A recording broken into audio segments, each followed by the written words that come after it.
People are worried about Mori and Gura. Let's see what's going on. There's a now deleted thread on our Hololive titled Gura addresses the lack of streams. The thread did display a message from Gura which read, "Little update. I'm doing what I can when I can. I don't know what my new normal is or will be in terms of frequency. I just hope we can have a good time when we are together." The majority of responses seem to be positive towards Gura and support her. However, people also have concerns about negative comments that exist. Let's take a look. Please don't bully Gura out of Hololive. It really seems like that's what a lot of people are trying to do, and it sucks. Anytime we get with Shark is a good time.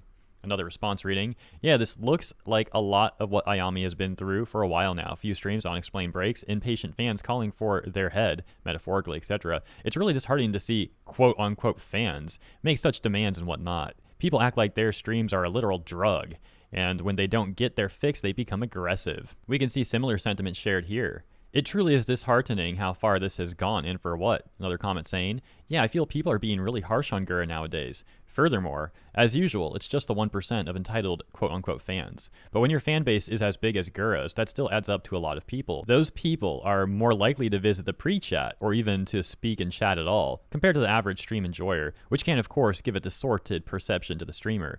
As a professional streamer, I'm sure Gura knows all this anyway, but I definitely appreciate how it might be harder to recognize the implicit support of the silent majority. We could see a more heated exchange right here. This person's saying, I'll get downvoted for this, but people need the truth and not blind loyalty. I wasn't in the pre-chat, but she did this to herself by not even tweeting a single thing for weeks at a time. Regardless of health issues or being busy, it would have taken no effort or time to tweet once a day or even every couple days. Shame the most subscribed and most recognized member streams the least. A response reading, I don't believe any streamer or YouTuber has to tweet regularly at all. Gura already mentioned ongoing health issues and that her streams will be inconsistent. That is enough for me and perhaps a majority of her fans. I'll be happy when she streams and I'll be sad when she doesn't, but I don't think she needs to feed me tweets in between. Could she communicate better? Probably. But what was being said in pre-chat wasn't thoughtful criticism, but downright attacks layered in entitlement. And a response back reading. Again, I wasn't in pre-chat, but I did watch her last stream, and I don't recall her saying she was going to be gone for 2 weeks after having just taken a long break. Then she was on Twitter talking about a sunburn on April Fools. Okay, fair enough. Then she didn't say anything for like 10 days, but was feeling good enough to do retweets. Does she need to tweet every day? No, but it is her job, and if she isn't going to stream to interact, she can tweet to interact every few days, not just go completely silent. Nobody is saying she has to give a detailed account of what she is going through, but even a joke or something funny, or just not feeling well, is better than being a complete ghost. I say all this as someone that barely even watches her anymore, one reason being she does crap like this, and barely even streams. The other person then responding once more, saying, she's mentioned her health issues a few months ago, and it felt that sufficed as an explanation. Also, okay, but why does she need to interact with the tweet? For real, I don't understand. I'm happy when she streams because it's always a funny romp, but why do some fans want that tweet interaction? I genuinely don't get it. I'm trying to understand your mindset, but I just don't get why. I care about Gura, and I worry for her when she's not streaming, but I don't think I ever felt the need she needs to tweet. But I don't think I ever felt the need, oh, I read it right, okay. Felt the need she needs to tweet out something at all. Let's pause for a moment. Could Gura communicate better? Probably, sure. But you know what? Most people probably could too, so I don't know how much that criticism really has merit towards. Do people really need an explanation as to what's going on? Isn't it already enough to know that like something's going on in her personal life? Hopefully it's nothing too serious, but something's going on. And shouldn't that be respected? The discourse continues. You could see similar sentiment shared in these comments right here even, saying that all Gura threads lately are a mess essentially, and that this user even regrets clicking on this one. Adding, if you don't like what she's doing, cancel your membership and unsub. Anything more is wasted effort. Your Oshi isn't ghosting you. We can see this one as well that got downvoted. Then we've got this response too. A new comment rather, saying that people in this thread are crazy. Screaming communicate more to someone going through medical issues is not the take people think it is, and just further reinforces her decision to not communicate more. More comments reading, I guess I've missed the drama surrounding Gura recently. Had no idea there was anything going on. I knew she was streaming less and less, but I figured it was due to a multitude of things and decided to just be patient. Some of y'all need to chill out. No one here is entitled to anything from the talents.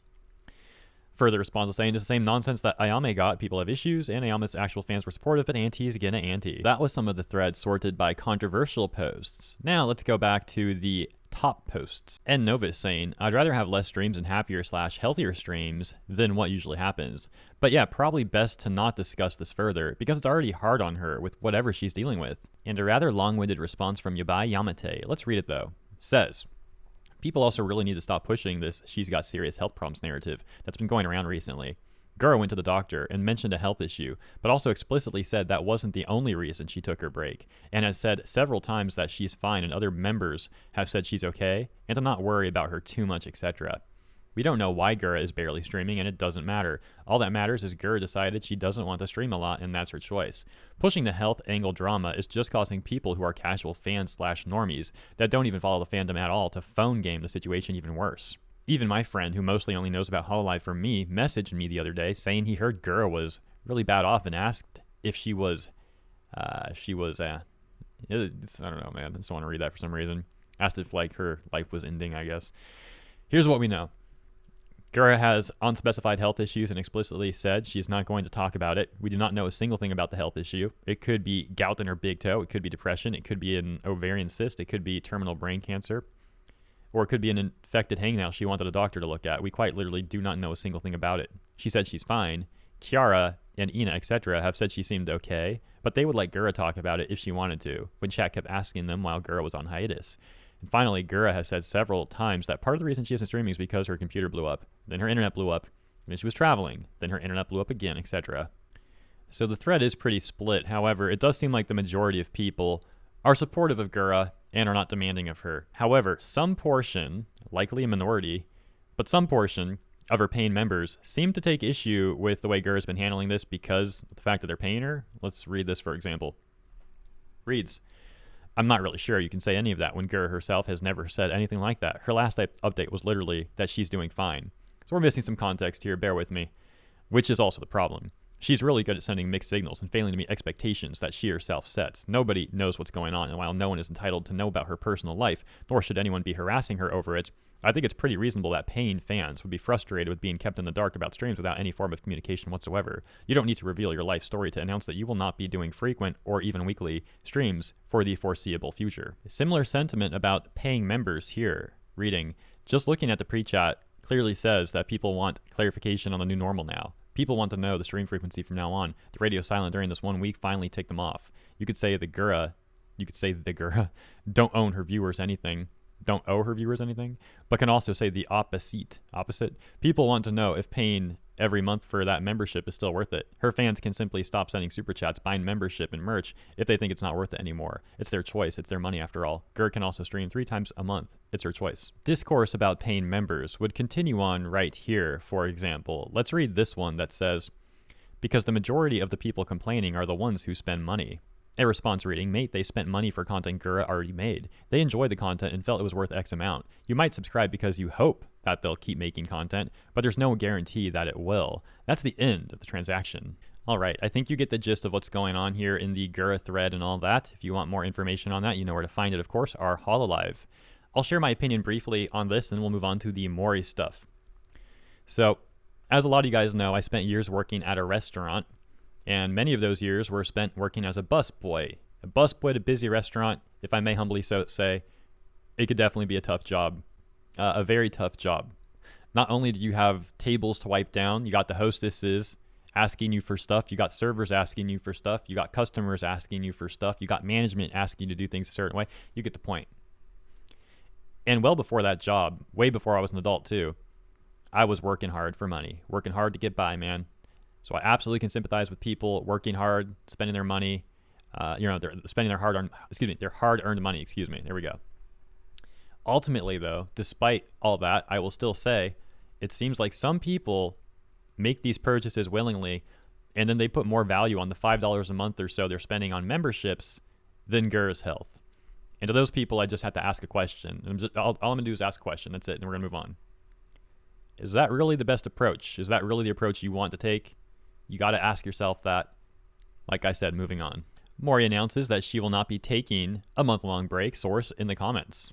In a message reading, hey deadbeats, plans changed. I'm not taking a break. Simple reason being, I just don't want to.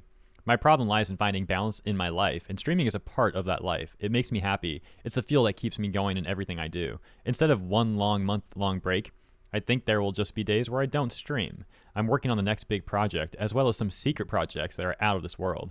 The itch to create is so strong I can't fight back, nor do I want to, so I hope you can understand. That being said, I still want to take into account your request for me to take care of myself. That's something I need to learn how to do while balancing streaming. You guys are the best. Let me also clarify, I'm not trying to compare Gura or Mori here at all. Maybe some people could get that impression potentially, so that's not what's going on. I'm just talking about recent stuff going on with Hololive and all that. And I obviously like Gura, I obviously like Mori. I've talked about them a lot, so that's all this is about, just the timing. I'm finding a positive angle to this stuff. I think it's good that Gura is taking care of herself, and I think it's good that Mori is taking care of herself too. And you know that these girls can work hard and do work hard. So it's not the case of them being lazy or anything. You know, they're trying to find a balance, and they'll each find a balance in their own way. They each have their own personal stuff going on. They're each going to handle that personal stuff in their own way. But there's one thing we know for sure. It's that Gura and Mori are hard workers, and they're awesome, and they're kind.